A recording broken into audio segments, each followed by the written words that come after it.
selama 3 tahun saya ngajar di anak-anak di sini, itu kita punya penilaian tersendiri ya.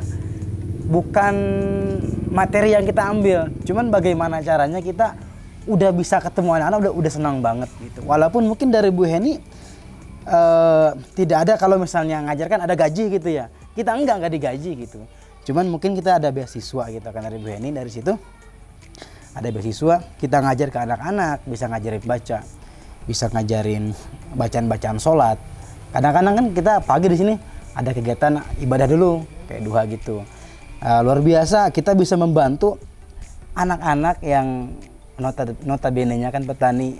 Bahkan ada juga yang putus sekolah kan, yang putus sekolah karena biaya gitu. Akhirnya kan ada beberapa juga yang belum bisa baca. Dari sini kita bisa transfer ilmu kita, walaupun gak banyak lah bahasanya ya, tapi kita udah senang banget ya. Semoga ya berkah buat yang lainnya juga gitu. Kalau udah bisa bantu mereka tuh udah ya luar biasa lah gitu. Awalnya bingung juga ya, mau ngapain gitu tuh, ke anak petani cerdas itu ada program apa aja gitu tuh, ada kegiatan apa saja gitu tuh. Terus nanti dijelasin juga sih sama kakak relawannya, katanya ya nanti kita di sana mengajar anak-anak anak-anak yang dari sekitar gitu tuh. Jadi setiap hari Minggu nanti ada kegiatan di anak petani cerdas ini gitu. Oh, kalau untuk hari ini jadi jam 7, misalkan jam 7 anak-anak itu langsung pada datang kan ke sini gitu tuh. Jadi dari pertamanya itu kita baca buku bareng-bareng gitu tuh. Terus ada juga habis baca buku kita kadang ada untuk sholat duha juga gitu, untuk ibadahnya sholat duha. Habis sholat duha kita senam.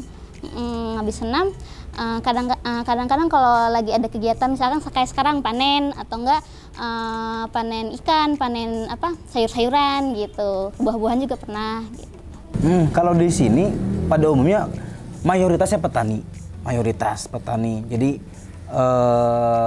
karena mungkin setiap petani itu ya mungkin penghasilannya mungkin bisa dibilang belum mencukupi lah gitu kan, kayak untuk biaya pendidikan anak gitu. Yang pada akhirnya kan banyak anak-anak di sini yang nggak pada sekolah gitu. Ada dari jenjang SD juga ada yang nggak sekolah, SMP juga ada yang langsung kerja.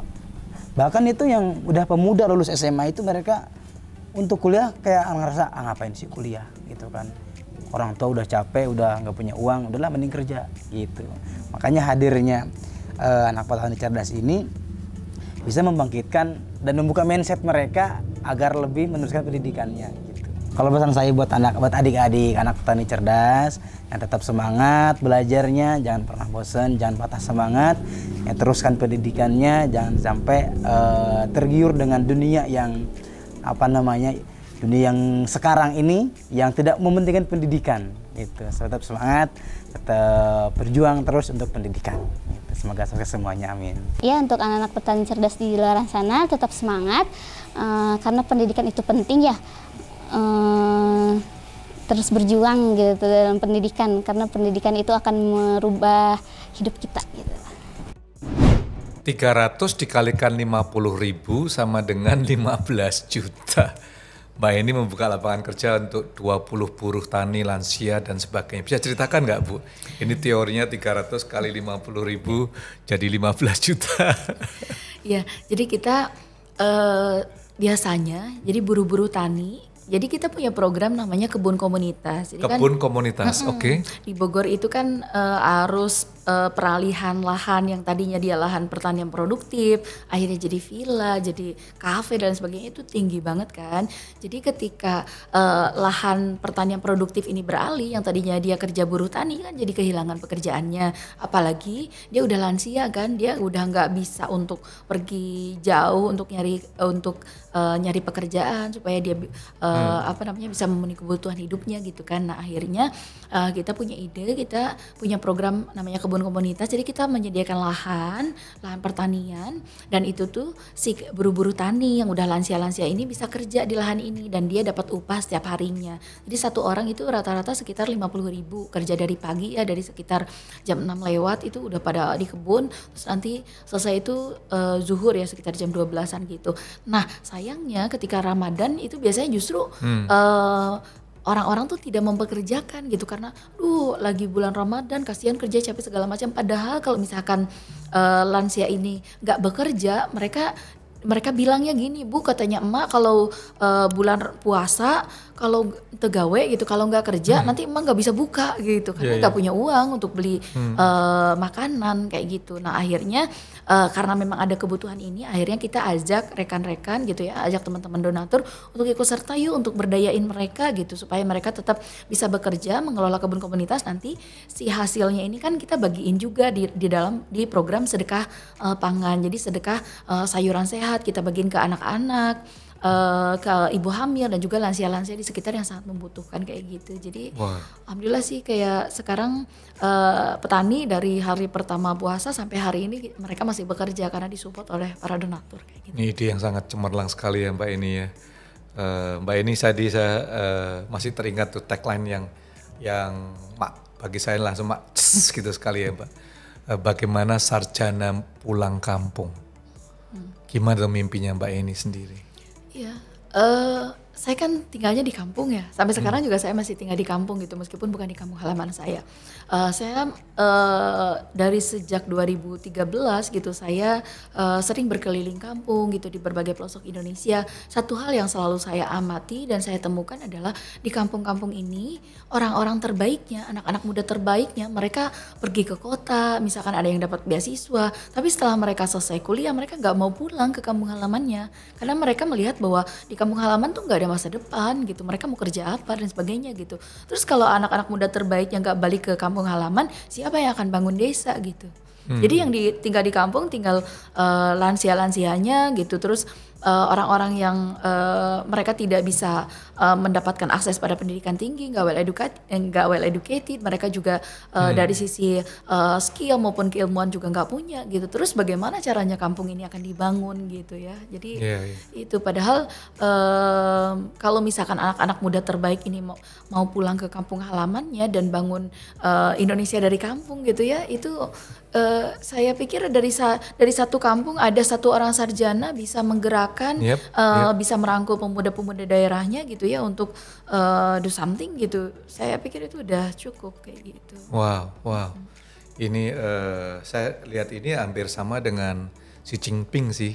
Ya, dia mengatakan every bachelor degree person must stay in the village. Maka itu kalau kita ngelihat Cina ya dulu kampung-kampung, sekarang jadi kota-kota yang modern dan pajak akan naik ya. Kalau di negeri kita emang dikejar pajaknya orang itu, terus padahal kampung-kampung ini desa-desa bisa dibangun ya Mbak Eni ya.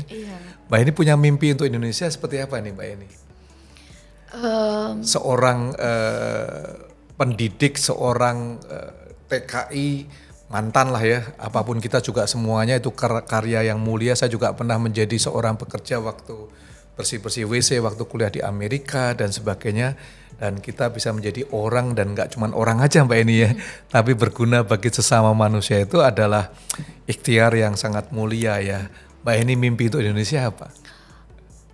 Salah satu mimpi terbesar saya untuk Indonesia, saya berharap anak-anak muda di daerah, di pelosok-pelosok daerah, even itu dimanapun gitu, mereka bisa stay di sana, bisa mengembangkan kampungnya. Mungkin salah satunya adalah melalui membuat wisata pendidikan pertanian kah atau apa gitu. Jadi mereka tinggal di daerah manapun gitu di pelosok Indonesia, tapi mereka bisa mendapatkan penghidupan yang layak, anak-anak bisa mendapatkan pendidikan dengan kualitas terbaik, pendidikan di pelosok daerah misalkan dengan di kota Jakarta harusnya sama aja kayak gitu. Jadi orang-orang nggak harus berbondong-bondong ke kota hanya untuk mendapatkan pendidikan kayak gitu. Aku berharap bahwa mungkin di luar negeri udah banyak yang kayak gitu, kayak kamu mau sekolah dimanapun ya kualitasnya akan sama kayak gitu. Nah saya berharap bahwa anak-anak di pelosok kampung dengan anak-anak di kota gitu ya, di ibu kota itu akan mendapatkan pendidikan yang sama gitu kualitasnya gitu kan. Sekarang itu jomplang banget gitu. Saya sering datang ke satu kampung yang di sana tuh ada sekolah, di satu sekolah itu ya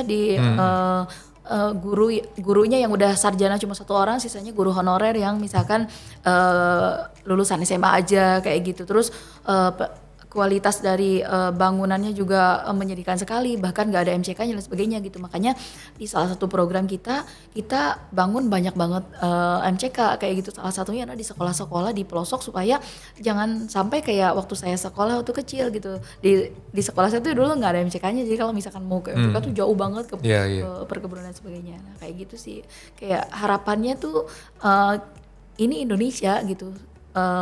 Seluas ini gitu ya, sebesar ini negara ini gitu ya, harapannya mau kita tinggal di pelosok manapun gitu akan mendapatkan akses yang sama, kualitas yang sama pendidikannya dengan mereka yang di ibu kota kayak gitu. Wah luar biasa Mbak Eni. Terakhir apa yang diharapkan, mungkin ada teman-teman yang ingin ambil bagian di dalam Empowering Foundation atau terlibat dalam kegerakan anak petani cerdas, apa yang bisa mereka lakukan Mbak Eni? Banyak banget. Silakan Mbak Eni, ceritakan.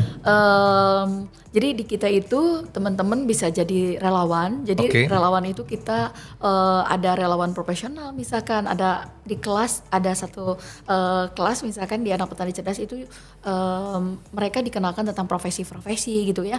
Kalau di kampung itu ketika anak-anak ditanya kan profesi paling yang di kampung petani, guru ngaji, guru sekolah gitu, yang paling dokter dan sebagainya gitu. Sementara sebenarnya di luar sana ada banyak banget profesi lain gitu, yang kayak misalkan waktu itu kita kedatangan misalkan jurnalis misalkan gitu ya. Jadi kalau misalkan ada yang peliputan tuh sekalian mereka ngajarin juga ke anak-anak, kenalin fotografer tuh apa misalkan kayak gitu. Tentu terus ada juga misalkan dari komunitas translator, translator itu apa sih kayak gitu. Jadi kita invite juga teman-teman di luar negeri. Kita ada program namanya bule hunting dan bule coming gitu. Jadi bule coming itu foreigner, teman-teman foreigner kita invite untuk datang ke komunitas kita, ke daerah. Mereka bisa ngerasain tinggal di komunitas yang environmentnya muslim misalkan ya. Kalau ada yang pengen belajar ke tentang muslim misalkan, ada juga yang pengen belajar misalkan tinggal di desa tuh kayak gimana sih, ngerasain mereka stay sama kita, live in sama kita, tapi mereka juga bisa do something, ngajar ke anak-anak. Misalkan kita kedatangan dari Korea, ada yang dari Belanda, dari Australia gitu. Nanti bulan Juni kita akan kedatangan dari Taiwan kayak gitu. Wow, luar biasa.